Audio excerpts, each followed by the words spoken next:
Of evidence basically बात करता है फैक्ट की, फैक्ट को प्रूव या डिसप्रूव करना। तो अब हम इसे कुछ ऐसे पढ़ते हैं। कानूनी शहादत 1894 बेसिकली वर्ड है, हम QSO कहते हैं, कानूनी शहादत ऑर्डर 1894।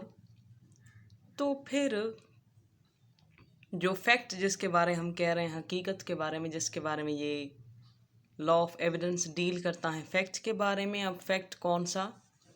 पहली बात ये कि इशू ऑफ फैक्ट की या रिलेवेंट फैक्ट की। इशू ऑफ फैक्ट मीन्स वो फैक्ट जो प्रिंसिपल हो, प्रिंसिपल फैक्ट हो मीन्स अहम तरीन हकीकत हो, और रिलेवेंट फैक्ट मीन्स उससे साथ में या उससे रिलेटेड या कोई चीज़ जो उससे ताल्लुक़ रखती हो, उसका जो फैक्ट है उस हकीकत से जो रिलेवेंट है जो भी। तो फिर अब बात आ गई प्रूव और डिसप्रूव कैसे होगा as per the law of evidence fact.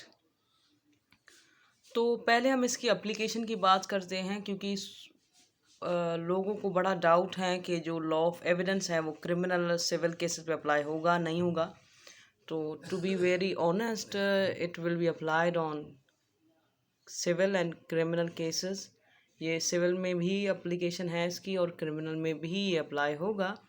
Total 166 articles हैं इसके अंदर, और इसका प्रियम्बल या हम कहें कि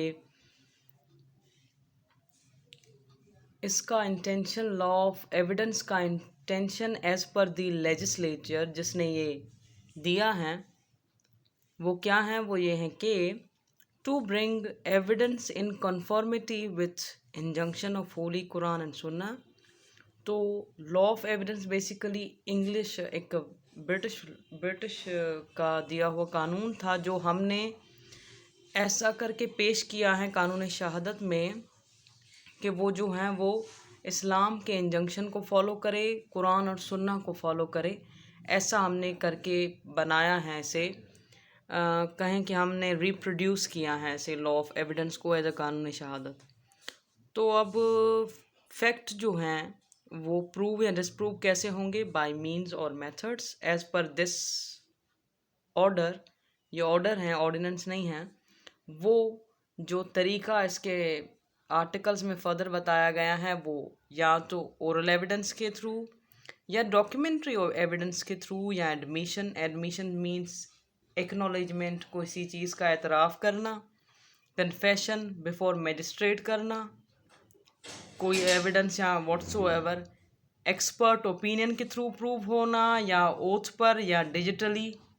तो ये सारे मीन्स हैं जिससे कोई फैक्ट है वो प्रूव या डिसप्रूव हो सकता है bye means of method. Thank you.